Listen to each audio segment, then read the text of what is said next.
بسم اللہ الرحمن الرحیم۔ السلام علیکم۔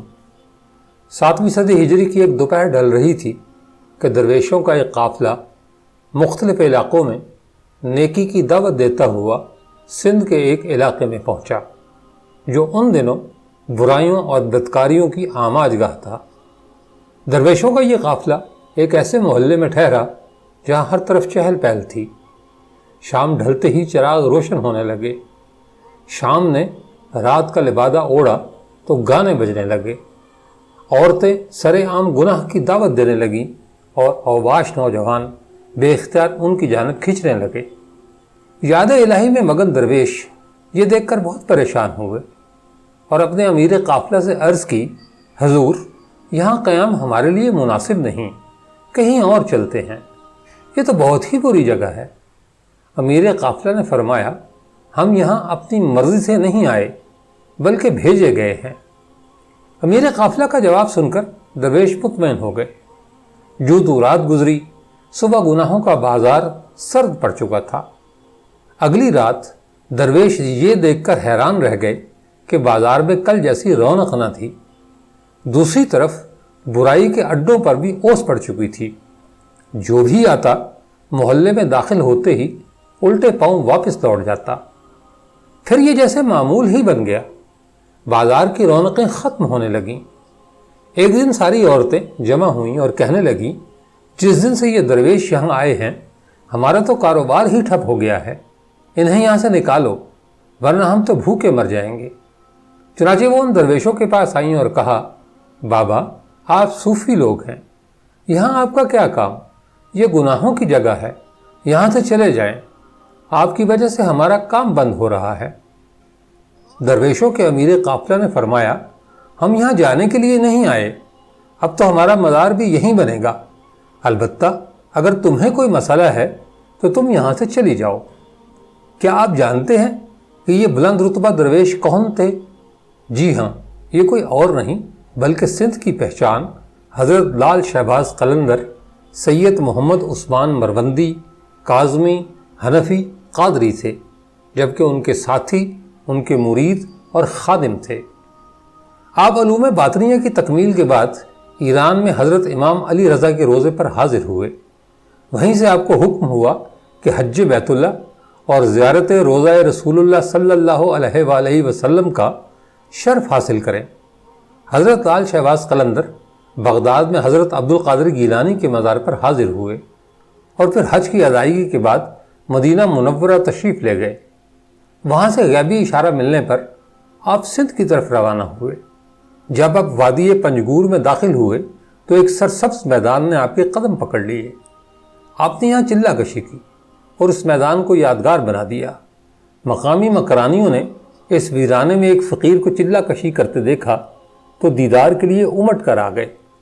آپ کی عبادت و ریاضت سے متاثر ہو کر ہزاروں مکرانیوں اور بلوچوں نے اسلام قبول کر لیا اور آپ کے مرید ہو گئے۔ یہاں ایک عرصہ قیام کرنے کے بعد آپ اس دشت کو دشت شہباز بنا کر آگے بڑھ گئے۔ آپ جب پسنی سے گزرے تو ایک گڈریا اپنی بکریوں کا ریوڑ لے کر جا رہا تھا۔ آپ عالم جذب میں تھے۔ وہ گڈریا اپنی بکریوں کو بھول کر آپ کے قدموں میں بیٹھ گیا۔ آپ نے چند دن کے ساتھ میں اسے اپنے رنگ میں ایسا رنگا کہ آپ کے جانے کے بعد وہ گڈریا لال کے لقب سے مشہور ہو گیا۔ پسنی بندرگاہ کے ٹیلے کی دوسری جانب گڈریا لال کا ایک مزار آج تک اسی گڈریے کی یاد دلاتا ہے۔ یہاں سے آپ سیدھے ملتان پہنچے اور مضافات میں پڑاؤ ڈال لیا۔ آپ کی شخصیت سے متاثر ہو کر ملتان اور گرد و نواح کے لوگ آپ کے پاس آنے لگے اور آپ کے پاس ہر وقت ہجوم رہنے لگا۔ یہ لوگ آپ کی دعاؤں سے فیض پاتے۔ ان لوگوں کی زبانی قلندر شہباز کی کرامات کا شہرہ ملتان کے قاضی علامہ قطب الدین کاشانی تک بھی پہنچا۔ علامہ قطب الدین کاشانی عالم فاضل شخص تھے، لیکن صوفیت اور درویشی پر یقین نہیں رکھتے تھے۔ چنانچہ انہوں نے آپ کے خلاف فتویٰ جاری کر دیا۔ حضرت لال شہباز قلندر کے کسی عقیدت مند نے قاضی کا یہ فتویٰ آپ تک بھی پہنچا دیا۔ چنانچہ آپ چند خدمتگاروں کے ساتھ شہر کی طرف روانہ ہو گئے۔ اس وقت ملتان میں حضرت بہاؤالدین ذکریہ کی روحانی حکومت تھی۔ آپ مسند ارشاد پر جلوہ افروز تھے کہ کسی نے اطلاع دی حضرت عثمان مروندی نام کے کوئی بزرگ علامہ قطب الدین کاشانی سے مناظرے کے لیے تشریف لا رہے ہیں۔ آپ نے کہا جاؤ اور قلندر کو نرمی سے سمجھا بجھا کر میرے پاس لے آؤ۔ حضرت لال شہباز قلندر ابھی ملتان کے دروازے پر ہی پہنچے تھے کہ بہاؤالدین ذکریہ ملتانی کے مریدین آپ کے استقبال کے لیے آ گئے۔ اب آپ کے قدم قاضی کی عدالت کے بجائے حضرت بہاؤالدین ذکریہ کی خانقاہ کی جانب تھے۔ وہاں بیٹھے تو اٹھنا بھول گئے، دن رات صحبتیں رہنے لگیں۔ یہیں آپ کی ملاقات حضرت فرید الدین گنج شکر اور حضرت جلال الدین سرخ پوش بخاری سے ہوئی۔ اس زمانے میں پنجاب اور سندھ میں کرامتہ فرقے کا بہت زیادہ اثر تھا۔ ان کے عقائد بنیادی اسلامی تعلیمات کے منافی تھے۔ ان حالات کے پیش نظر حضرت بہاؤالدین ذکریہ نے رشد و ہدایت اور اسلام کی تبلیغ کا ایک عملی منصوبہ تیار کیا۔ ایک طرف اپنے مریدوں کو مختلف تبلیغی دوروں پر روانہ کیا تو دوسری جانب حضرت لال شہباز قلندر، حضرت فرید الدین گنج شکر اور سید جلال الدین سرخ بخاری کے ہمراہ تبلیغی دوروں پر روانہ ہوئے۔ یہ چاروں بزرگ کافی عرصے ایک ساتھ رہے۔ بعد میں یہ چاروں بزرگ چار یار کے نام سے بھی مشہور ہوئے۔ ایک روایت یہ ہے کہ اسی سیاحت کے دوران آپ نے حضرت بو علی شاہ قلندر سے بھی ملاقات کی، اور یہ بھی کہا جاتا ہے کہ حضرت بو علی شاہ قلندر ہی نے آپ کو مشورہ دیا تھا کہ آپ سندھ میں سیوستان یعنی سیون میں سکونت اختیار فرمائیں۔ سیون میں اس وقت ہندو راجہ جیسر جی کی حکومت تھی، جو عرف عام میں راجہ چوپٹ کہلاتا تھا۔ وہ ایک عیاش آدمی تھا اور رعایا کے حال سے بے خبر رہتا تھا۔ لاقانونیت اور ظلم و تشدد ہر طرف عام تھا اور کسی کی کوئی فریاد نہیں سنی جاتی تھی۔ اسی وقت کا یہ مقولہ بھی مشہور ہے، اندھیر نگری چوپٹ راج۔ لوگوں کو بے بس اور لاچار دیکھ کر ایک مجذوب جن کا نام سکندر بودلہ تھا، وہ اکثر ایک نعرہ مستانہ لگایا کرتے تھے، میرا مرشد آنے والا ہے، ظلم کا زوال ہونے والا ہے۔ سکندر بودلہ سیوستان کی پہاڑیوں میں عبادت و ریاضت کرتے تھے۔ ایک رات بزرگ نے خواب میں آواز غیبی سنی کہ ایک مرد قلندر آ رہا ہے جو ظلمت کو نور میں تبدیل کر دے گا۔ پھر اکثر ان کی زبان پر یہ ورد رہتا کہ میرا مرشد سائیں آ رہا ہے۔ مجذوب کی آواز میں ایسی کڑک تھی کہ راجہ کے قلعے کی دیوار کو چیرتی ہوئی اندر آ جاتی تھی۔ شروع میں تو راجہ اور قلعے کے لوگوں نے نعروں کو سن کر نظر انداز کر دیا، لیکن جب نعروں میں شدت آ گئی تو وہ بھی بوکھلا اٹھے۔ ایک دن راجہ کے سپاہی گئے اور مجذوب کو گرفتار کر کے راجہ کے پاس لے آئے۔ راجہ کے سامنے بھی سکندر بودلہ کی زبان پر یہی الفاظ تھے کہ میرا مرشد آنے والا ہے، ظلم کا زوال ہونے والا ہے۔ تو راجہ غضبناک ہو گیا اور اس نے سکندر بودلہ کی کھال ادھیڑنے کا حکم دے دیا، لیکن ان کے نعرے بند نہ ہوئے۔ لال شہباز قلندر اور ان کے ساتھیوں نے ایک میدان میں پڑاؤ ڈالا تھا۔ راجہ نے بہت مغرور لہجے میں اپنے کوتوال کو حکم دیا کہ ان مسلمان فقیروں کو بے عزت کر کے اس کی ریاست سے نکال دیا جائے۔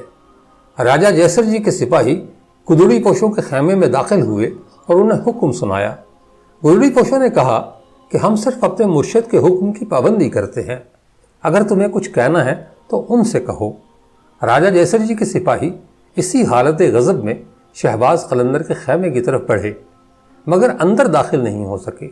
سپاہیوں کو ایسا محسوس ہوا جیسے ان کے پیروں کی طاقت سلب ہو چکی ہے اور وہ اپنے جسم کو حرکت دینے سے قاصر ہیں۔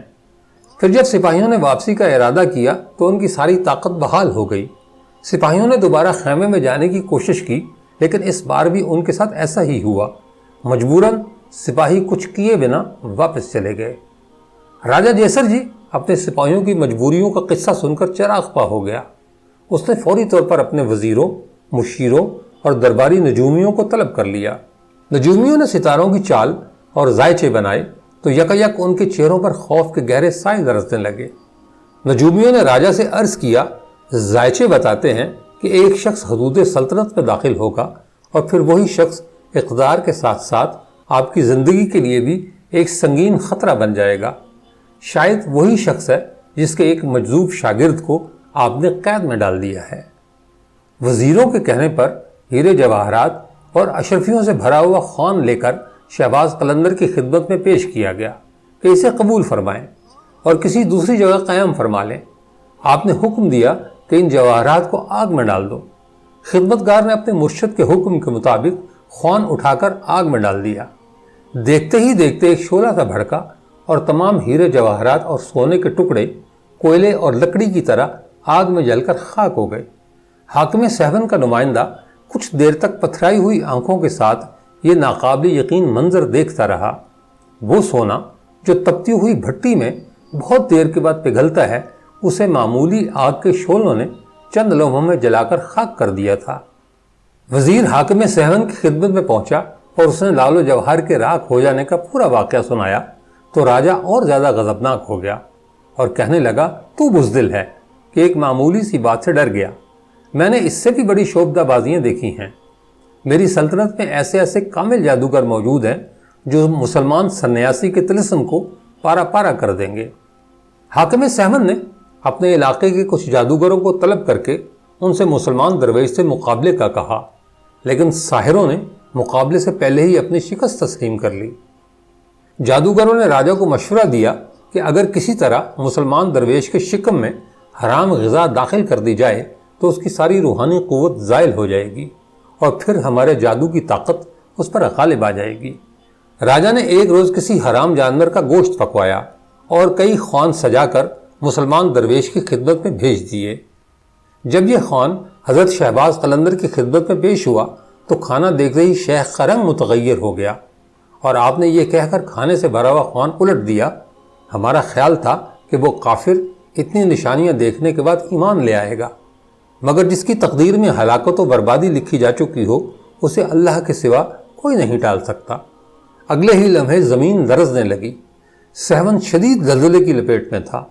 زمین نے 2-3 کروٹیں لیں اور طاقت و اقتدار کا سارا کھیل ختم ہو گیا۔ ایک روایت کے مطابق شیخ بودلہ کسی طرح رہا ہو کر شہباز قلندر کے پاس واپس آ گئے تھے، لیکن دوسری روایت کے مطابق انہیں شہید کر دیا گیا تو آپ نے عالم جلال میں اپنے پانی کے کٹورے کو الٹا کر کے زمین پر پٹخا اور اسی وقت راجہ جیسر جی کی پوری بستی بھی پلٹ گئی۔ آج بھی سہون کے باہر عتاب زدہ بستی ہے جس کی کھدائی کے دوران اکثر وہاں سے برتن، سکے اور انسانی ہڈیاں نکلتی ہیں۔ دوستو، یہ تھا آج کا واقعہ۔ کامنٹ کر کے اپنی قیمتی رائے سے ضرور آگاہ کیجیے گا۔ ملتے ہیں اگلی ویڈیو میں۔ اپنا بہت سا خیال رکھیے گا۔ اللہ حافظ۔